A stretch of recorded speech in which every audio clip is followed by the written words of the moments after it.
MV3 Traders Futures Trade Radio is brought to you by The Ultimate Trader's Guide, your one-stop shop for the most valuable income-producing information on the internet. Go to ultimatetradersguide.net to learn more. Link in the description below.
Alright, how's everybody doing? How we doing? What's going on, Ace Lee?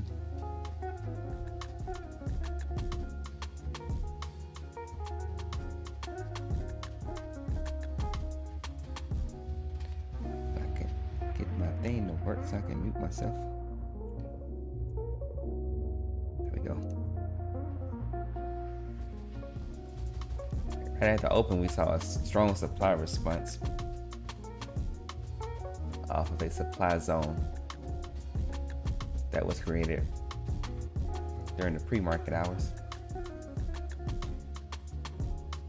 Overall, we've been selling off, or having some. We've been selling, exploring the bear zone, kind of both ends, or all edges of the bear zone. Just tapped into the bear moon. Coming back to that supply area. A little bit of strength.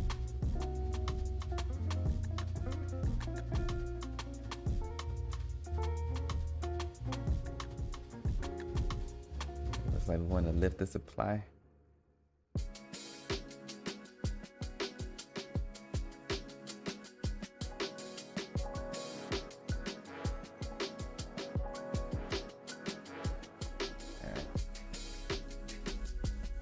I did have a trigger there, but I didn't like the way that it went back to my trigger, so I had no idea to know what was going to happen there, but it just so happened that was a good read on that one. Didn't mean it had to play out that way.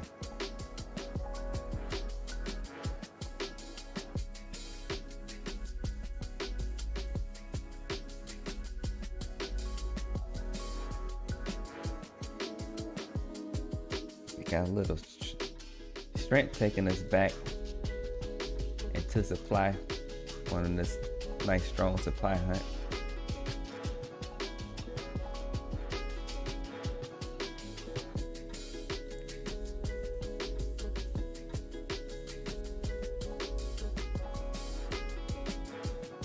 Appreciate you, Ace. These streams for this trade must have been kind of fun, so I don't know. I ain't gonna be able to do it every day.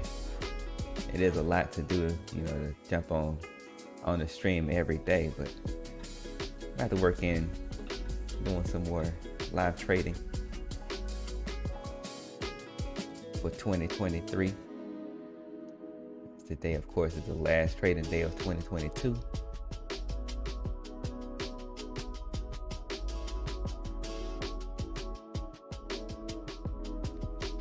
Got a supply response off that PR -5 area.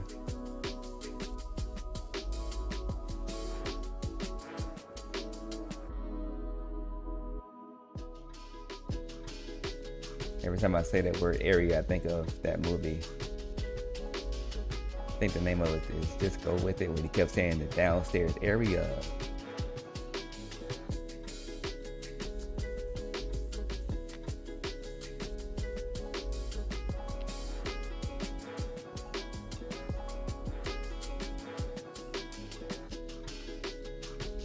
kind of lowered the supply zone there. We got kind of a supply range between 940 and 950. Let's see if we keep up this markdown phase as we're lowering supply and inventory.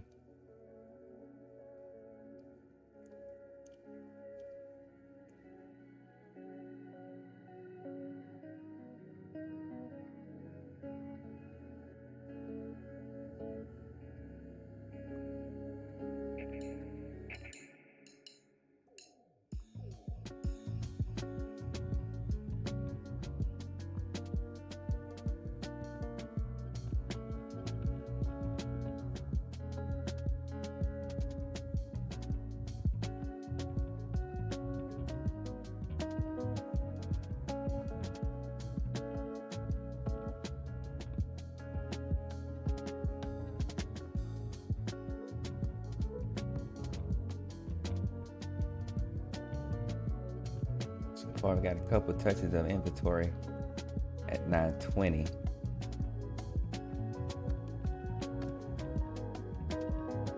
Supply was dropped below 940. Our response, widening that supply zone.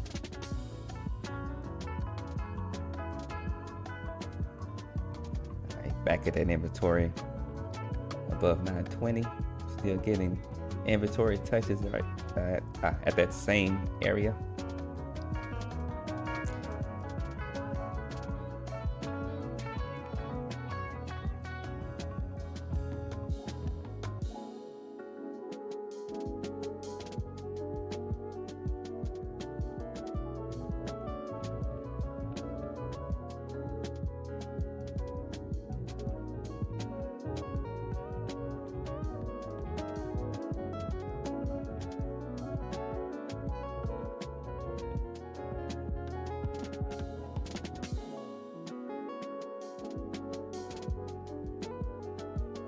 Another drop of the inventory.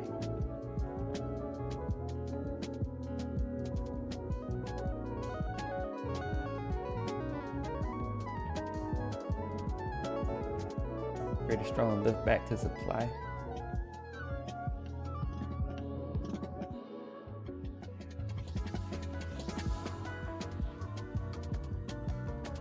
Everything's pretty much mechanical at this point.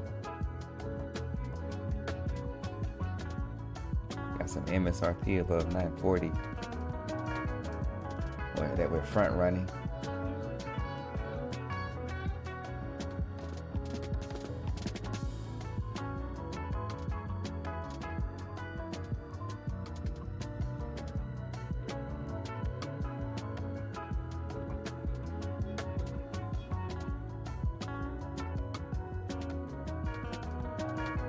Also, this inventory zone, it's just really hit my awareness, is where our automation is at. So we're inside of automation.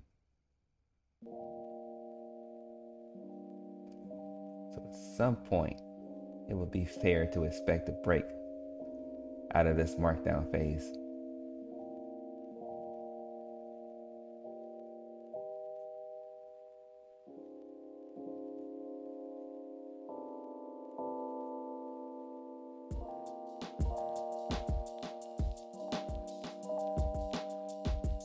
Looks like this move could be it.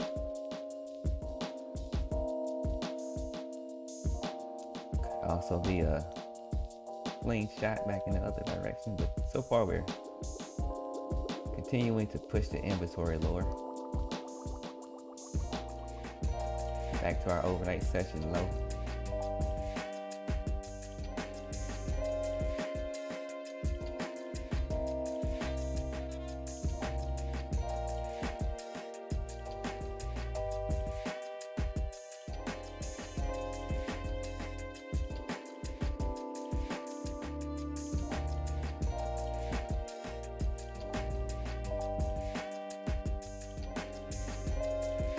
Current session low is around 884.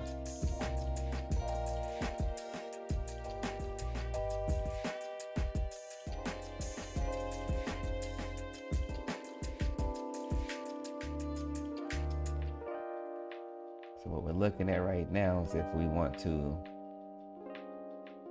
have that session low push below the overnight session low, be able to look below and fail.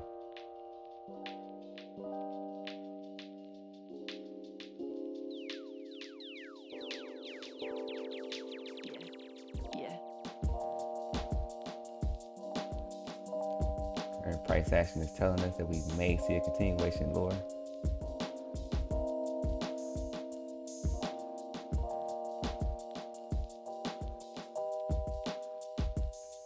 Also got to keep in mind, just because that's what it appears to be, it doesn't mean that's what it has to be.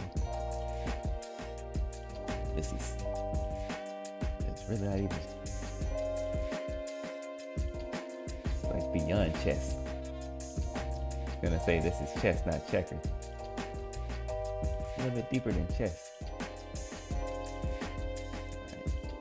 There we go, another strong inventory response.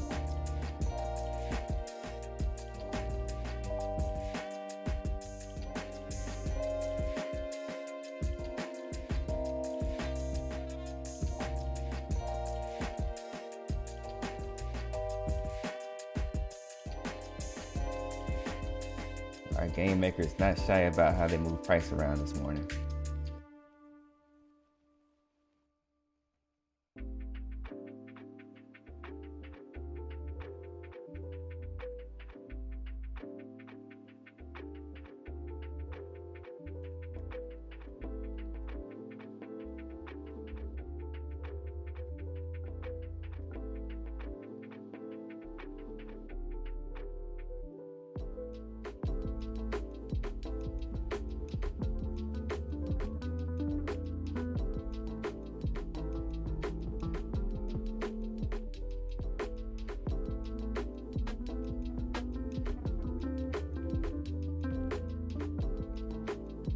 At this point, I'll be mostly watching structure and not so much the other levels that I have on my chart.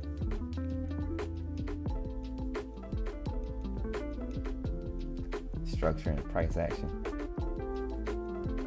That's where I'm seeing the mechanics need to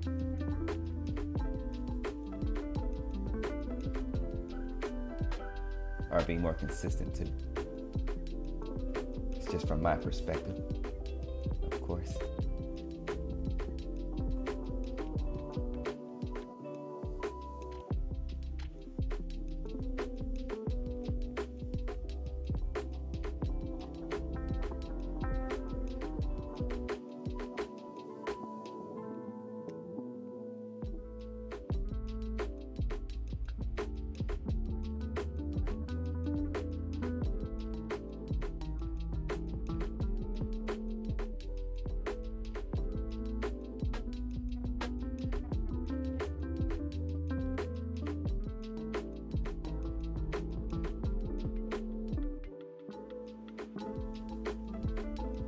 Order submitted.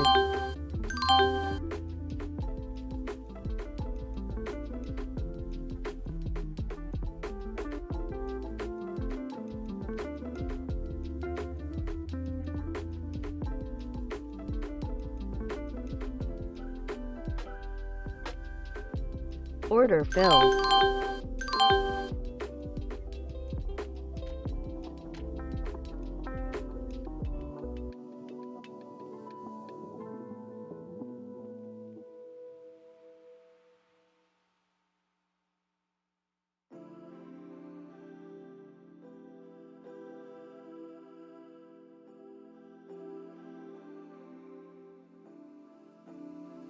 Current supply is around 930 in that 930 zone. So we're getting an inventory response at 910.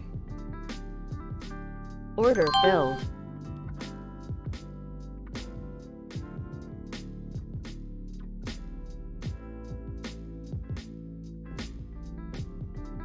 That was an interesting. Order filled. That's something.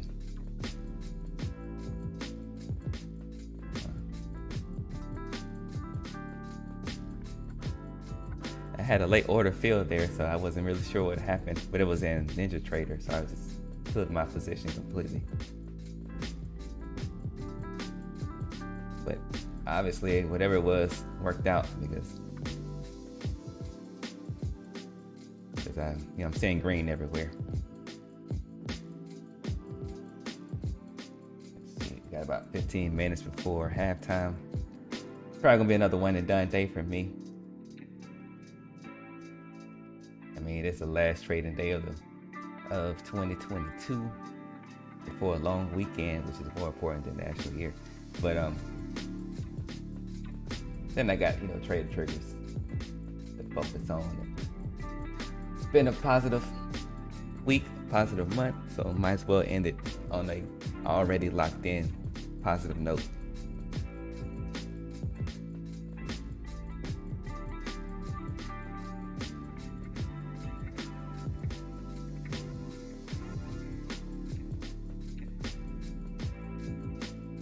That random order fill kind of threw me off. I was supposed to do more there, but based off the strategy that I'm using now, where I would be completely closing it out here. But I don't want to be like in a trade trying to figure out something that randomly happened. And it's just, it's not a good place to be. When I'm in a trade, I want to be completely focused on what my next execution, not what just some random thing that just happened.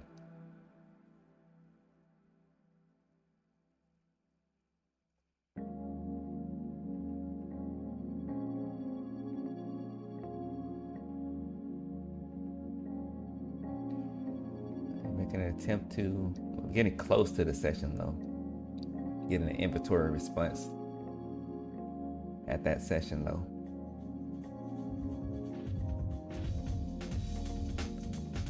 Should see a bit of a squeeze here with how strong of an inventory response we got before. As I say it happens.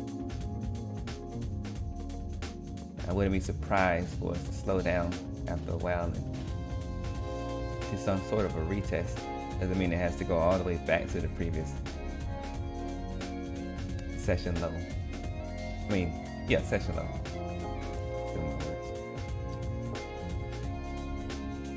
So that little move, that little pause right there could be enough of a retest.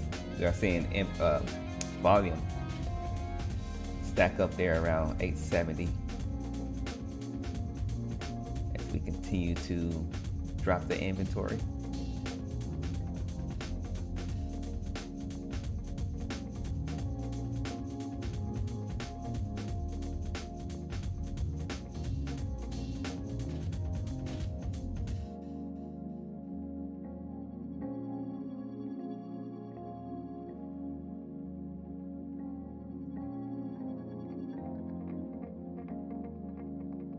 Thinking maybe I start on Wednesdays. I throw an extra live stream in as a trade along. Do a trade along Wednesday, a trade along hump day. Something to that effect.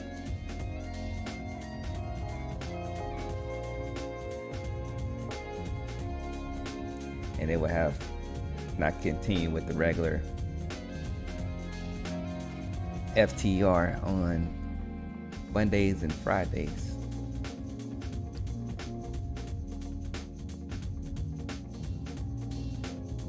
It's interesting because with most people I would be easily defined as being an introvert. But one day I just decided to, let me just go on I just randomly decided to, just by the energy that I was holding at the time, to just jump on a live stream and see how that would go. And this is my favorite way of putting out content.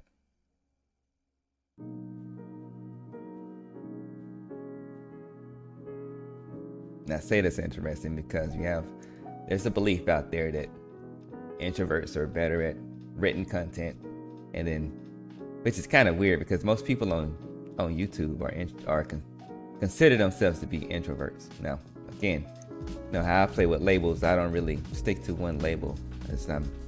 I have introverted qualities and I have extroverted qualities. but usually it leans more towards the introverted side of the game. But anyway, enough about me. We got a supply response there at 880. Looking at inventory around 855-ish.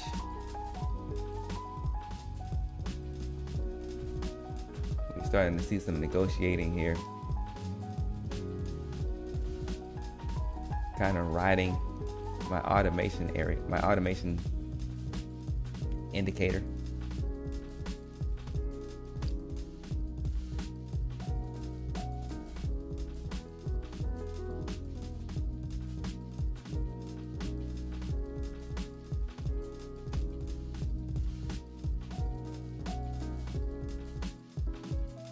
Back to that 880 supply. Gonna push the push the supply.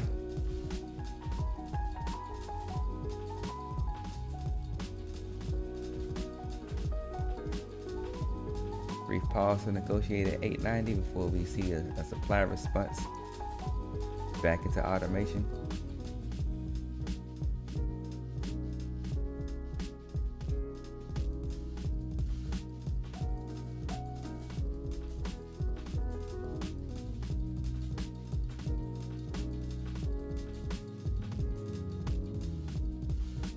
Another lift of supply.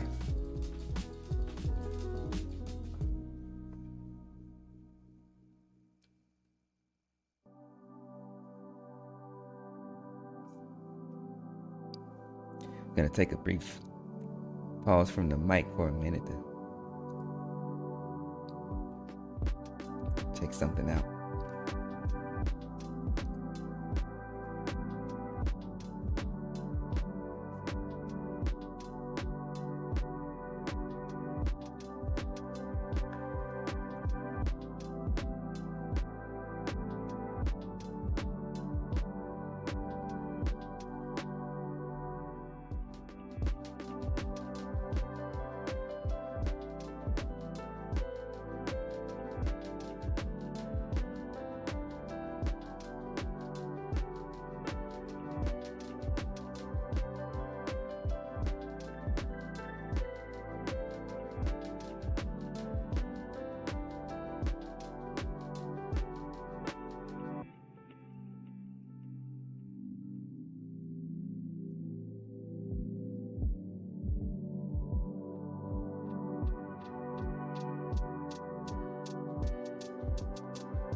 And go ahead and turn off my trade copier.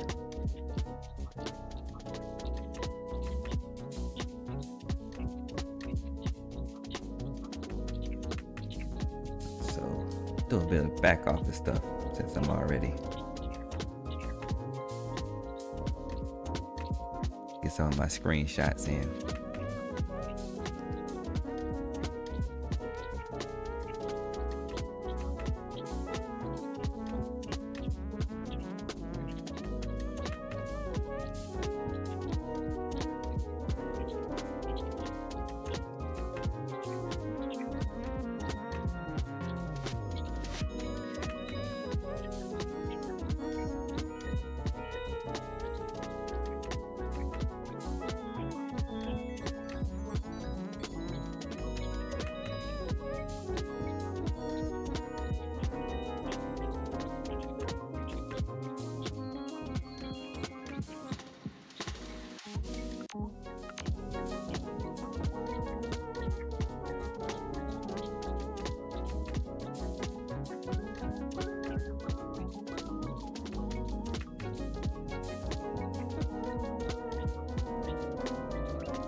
So what we looking? We set up a shop here. Currently at the supply of this shop, which we're lifting supply once again above 900. And then we started to fall right back inside of the shop. The inventory is at 884.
Back inside of that overnight range.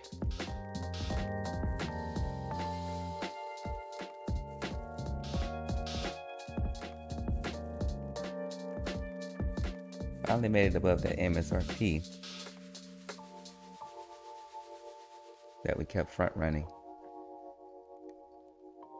But now we're just negotiating around that area.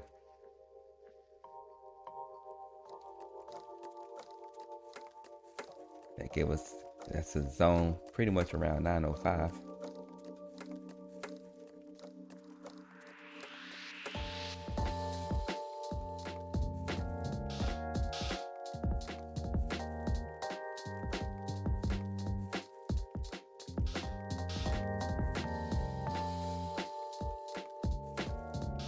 Still budgeting around that zone.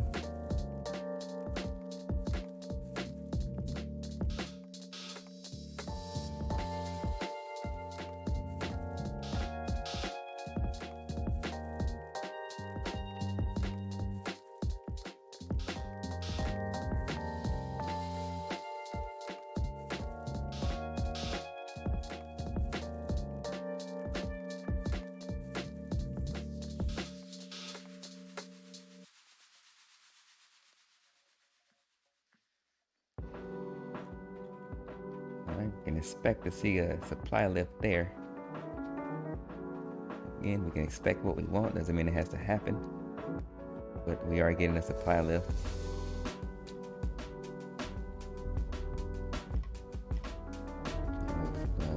Kind of jumped on the elevator, but we've seen this before in the previous breakouts or in the previous supply lifts. So we're continuing to hold that pattern. The market is continuing to hold its frequency that it's been in for the last few minutes, which takes us into halftime. Let's take a quick break for halftime, and I'll see you on the other side.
MV3 Traders Futures Trade Radio is brought to you by the Ultimate Trader's Guide, your one-stop shop for the most valuable income-producing information on the internet. Go to ultimatetradersguide.net to learn more. Link in the description below.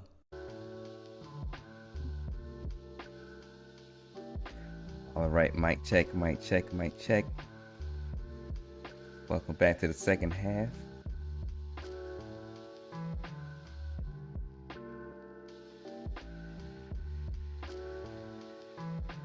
Okay.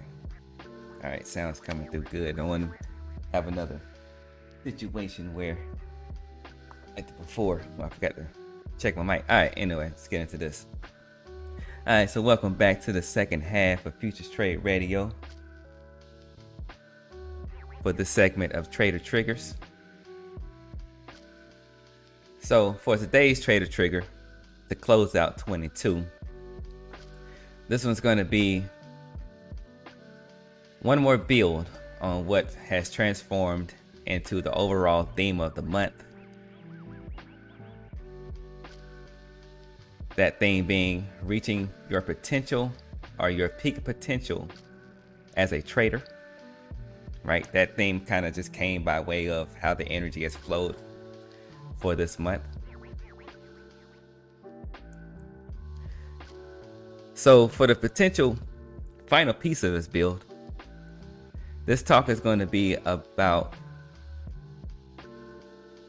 or around delayed gratification, and how delayed gratification continues to contribute, or how delayed gratification contributes to you being bulletproof or being a bulletproof trader.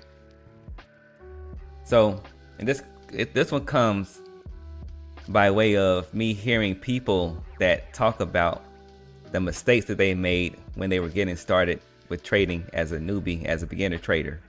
And the mistake being specifically how they were bouncing from strategy to strategy before they actually focused on one strategy that eventually led them to becoming consistent and becoming successful. Now, that can be sort of something that holds you back, bouncing around from strategy to strategy. But what's interesting to me in this whole thing is how they leave off all the positive that came during that phase or during that time period to where they were just bouncing around from strategy to strategy, right? So just because that may not have been or may not have shown a profitable outcome in their P&L, there were still things that were gained that helped them along, their journey once they actually started to be consistent, right? So they still gained experiences and things when they were bouncing around from strategy to strategy. They still learned things, right, that contributed to their success overall. So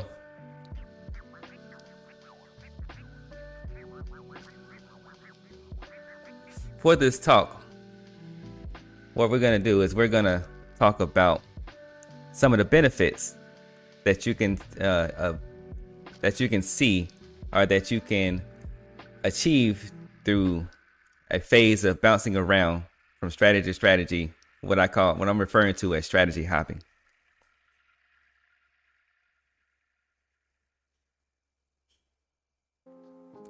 One thing for sure with this strategy hopping is everybody who talked about it, what they did find is they all found the strategy that worked for them. So many of us have this idea that the only way to succeed or to be successful or to show you that you have found some level of success, in this business is by how much your P&L grows. But I've mentioned before how I've gained so much more money.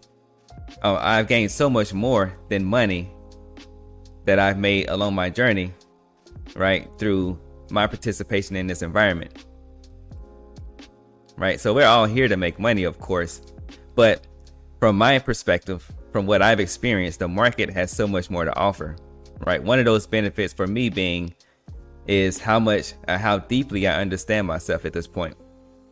Like when I came into this, I thought I had a pretty good hold on who I was as a person and I thought I knew myself pretty well, but when I started trading, these markets showed me that I had a lot more to learn about myself, right? And it, you know, it's a mirror, right? So it shows you exactly who you are. It shows you your strengths. It shows you your weaknesses. It's right there. If you're participating in this market, it's going to be right there. It's going to put it right there in your face, right? So I only say that to say that there's a lot to be gained or a lot to be learned from participating in this market, more than just how much money we can make. All right, so getting back to the point, you definitely don't need to, but if you delay the gratification of making money and those, you know, early on in your trading career or your trading business, your trading journey, what you will gain in the long run, from my personal experience, from trading, can make that experience of the process, right? Going through the process. If you delay that gratification, delaying that gratification can make the process completely worth it at the end of the day, right? So let's just get into I'm gonna bring up 3 benefits that I can see from trying out different strategies or bouncing around from strategy to strategy. 3 benefits that you can achieve or that you can experience from going through a phase of strategy hopping. All right, so one thing that you gain undeniably is clarity on your strength, on your strategy, or one thing that you gain undeniably is clarity on what you're good at and what you suck at, right? Or what you're not so good at. So one thing that I'm not so good at is keeping up with fundamentals, right? And trying out different things and just seeing what was interesting to me and seeing what was not interesting to me. One thing is for sure, I'm not a fundamentals guy at all, right? I don't like to keep up with things that are happening with a ticker symbol, being a stock in a company, right? And just what they're doing and all that stuff. Like, I may be interested in the company. For example, let's just say Apple, right? I like their products. Some things that they put out, some things that they do behind the scenes can catch my interest, but I'm not so, in terms of the fundamentals and trading and investing and looking all at the numbers and breaking out, that's not my thing, right? So strategy hopping can actually uncover the things that you're strong at and the things that you're not so strong at, right? Because it's unreasonable to try to be good at everything. Now you can be decent at everything, but if you find what you're really good at, what your energy vibes with,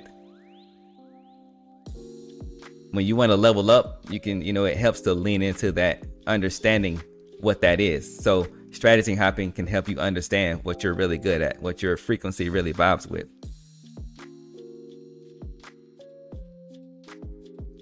Right? So if you just pick one strategy, on the inverse of this, if you just pick one strategy and you never try anything else, you don't really know if that strategy is the perfect strategy or the right fit for you. Right? It doesn't mean that strategy doesn't work.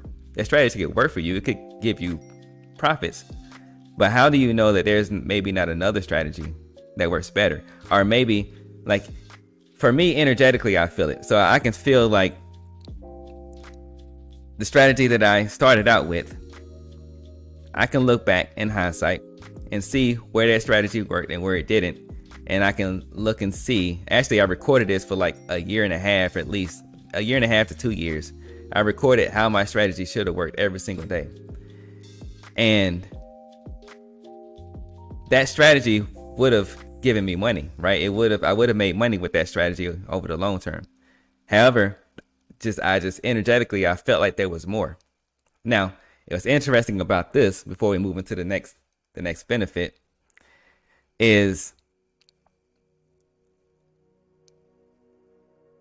a lot of people with that movement right there of having a feeling that there's something, another level to gain or something more to achieve.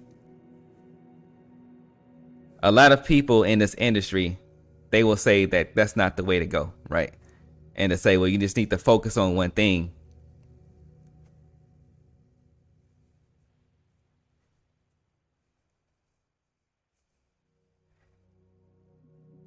They will say that you just need to focus on one thing, and because, there's no perfect strategy, however they go about saying it, like there's no perfect strategy, you just need to focus on this one thing and just do this one thing until you get good at it. Well, you can also force yourself to be good at something that's not the best fit for you, or decent at something that's not the best, that's not the best fit for you, that doesn't really put you in the best position to gain the most from this environment. The only way to really know that is to try out different things, right? So, which kind of leads into our next point, which is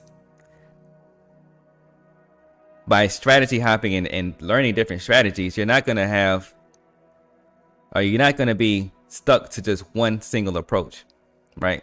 And since you're not relying on just one strategy or one approach, you increase your chances of maintaining profitability through the various market cycles, right? You hear people talking about their frustrations or their struggles when their strategy stops working during a period when the market has changed, when the market conditions have changed, and now their strategy is not working so well, and they start to see that decline in their P&L. When you have multiple strategies, when you've experienced multiple strategies, that gives you a tool bag of different strategies to go through, to switch to when the conditions have changed, right? Because there's a strategy for different conditions. Now, if you really want to go along the journey, you can build a strategy, and it's going to take a lot of delayed gratification. You can build a strategy that works in any market condition, right?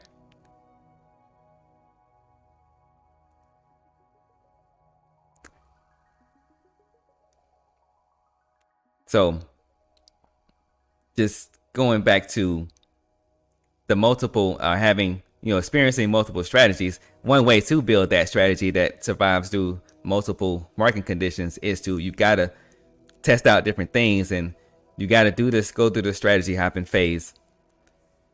And from there, you will be able to take bits and pieces from these different strategies, and you'll be able to formulate and build be your own trade engineer, and build your own strategy based off of all the things that vibrated with you the most, and the things that worked out, that you saw through these different strategies that worked out the most for you. And you'll be able to put that stuff together, and now you can make a strategy that survives through multiple market cycles and in different market conditions. So I've even heard it to where there's a trader that's really popular on social media within a certain niche, that he said that he had 30 different strategies that he can rely on when he needs them. Now, for me, that's a bit excessive. I have about maybe five or six different strategies that I can, bounce around between, plus my main strategy. But at any rate, now, no matter how many strategies you have, right, having 30 strategies that you can go to actually gives you a deep tool bag no matter what the market is doing, right? And that was his point. So with that, having all those different strategies, that right there is bulletproof trading, right? That fits into the theme of what we've been talking about this month. So at any rate, right, with all that being said, your strategy is not what makes you successful, right? It's primarily going to be the intangible elements of your business that's going to be the difference between consistent profits and roller coaster results. So strategy hopping is not necessarily effective if you're just trying to find the best strategy. But what it's going to do is it's going to give you a lot of experience in a lot of different areas, which is going to help you develop those intangibles. One of those intangibles we're going to get into next. And then once you develop those intangibles, once you become consistent, once you become disciplined, once you have a good hold on your risk, now you have a list of strategies that you can use to get the most benefit from what's really going to make you successful as a trader, or what's really going to make you consistent. Now, with that consistency, you're going to need a solid risk management plan, right? Which is the third benefit.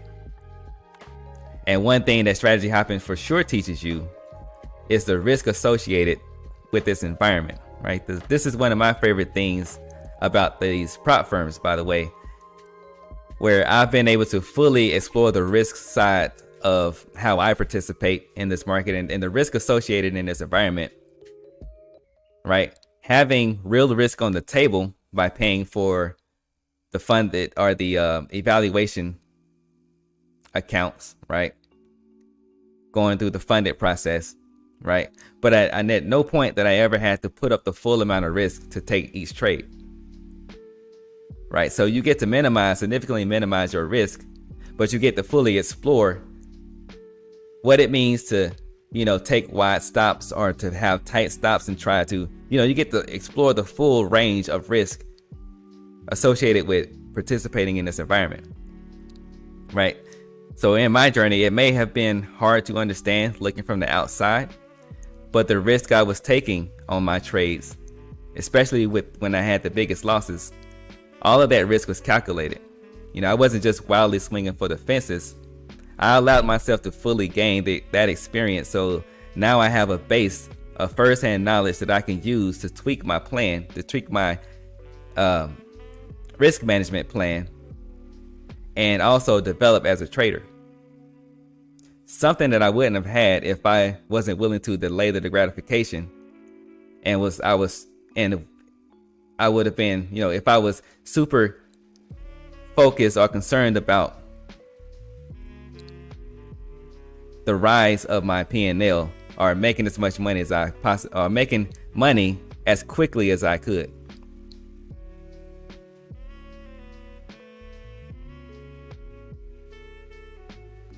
And kind of as a final point for this, for risk management, on the risk management side of things,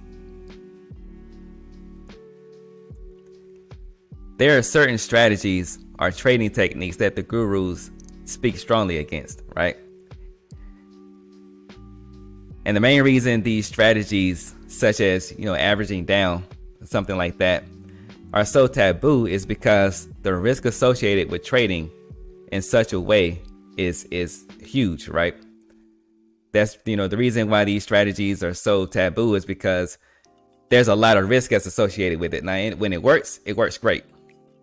But when it doesn't work, there's a ton of risk that goes along with that.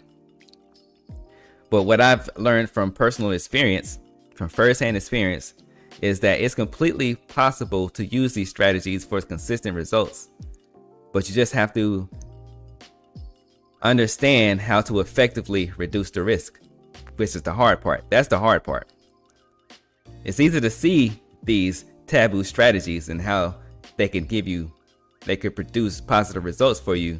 But the hard part is figuring out how to do that without taking on too much risk, right? And that risk is going to be subjective based off of how much capital you have to trade with, based off your risk tolerance, based off your psychology, right? Based off your frequency of trading. All that's going to define what the appropriate risk is for you. If you're even fit to trade these taboo strategies, right? But at the end of the day, what I do know for sure is that all of those strategies can be applied consistently as long as you go through the process of mitigating that risk. And the only way to go through the process, in my opinion, to mitigate that risk is through trial and error and trying out different things and being willing to do something like use these funded programs, not necessarily to make money right away, but to use these funded programs to explore and to test out different things or different ways of executing within this environment where you can learn how to eventually mitigate that risk and do so consistently, so where you can use these strategies that no one else is using. So that right there kind of gives you, it adds to your edge. All right, so I just want to make it clear that I'm not saying that strategy hopping is the way to go when you're starting, right? Especially if you're doing it to try to find the perfect strategy that's going to give you the best results. there is a significant benefit to picking one strategy in the beginning and working on your intangibles. But the main message that I'm attempting to deliver here is no matter where you are in your journey, it's highly unlikely that you're just making a complete mistake and wasting time on something like strategy hopping, right? So I just wanted to make that point because what triggered this was me hearing somebody, right? I've heard this a lot, but the last one that I heard where they were talking about, and they were someone that's looked up to in this environment, in this industry, as being a leader in this space, right? Being a leader, at least for the people that follow them and that pays for their services and pays for their program. But they were talking about how they started strategy hopping in the beginning, but they only focused on the negative side of it, right? There is no only one side of things. There's always multiple sides of it. Well, there's one side, there's the other side, and then there's everything in the middle. So I wanted to take this time to also explore the other side of things and the positive side of going through this journey or through this phase of bouncing around from strategy to strategy, because there are things to be learned by doing such a thing, right? So to wrap this up, contrary to popular belief, we can see that trying multiple strategies is not a complete loss, right? I just, went through some of the benefits of strategy hopping. There's even more benefits than that. I just picked out 3, such as, it helps you with decision making. It helps you to be able to make better decisions. And another benefit is, it can help you gain a diverse set of skills. Now, I kind of spoke on that with the strategies, in terms of the strategies, but also in terms of what you're able to do in this environment. It does help you gain and improve more skills that you can use when you need to, like being able to see like the probability of a certain pattern playing out one way or the other, right? And then around that you can develop a way to participate in that, or sit on the sidelines if you want, but to be able to read the charts or to read whatever that you're reading and make better decisions than what you started out with, right? So strategy hopping can help with your decision making, and and it gives you a set of skills. It can improve your skills and gives you so much more in your tool bag, in your trading tool bag, that you can use when you need to, right? And the list of benefits goes on and on. I'm not gonna spend hours talking about this thing because there can be so many more benefits, but the overall, I just wanted to shed a positive light on that, right? So with all that being said, I appreciate each and every one of you for tapping into another segment of Trader Triggers. I appreciate all of you for, riding, everybody that stuck with me through this whole Trademas thing. Like I said, I'm probably gonna work in another trade along type of thing moving into 2023. But this has definitely been fun. Not the easiest thing to do in the world, to jump on the live stream and trade every single day, for the world to see, but it's definitely been worth it from me. So I hope y'all got something valuable from it and from these Trader Triggers. And I hope you have a good weekend and a safe and blessed transition into 2023. And until the next time, trade it easy.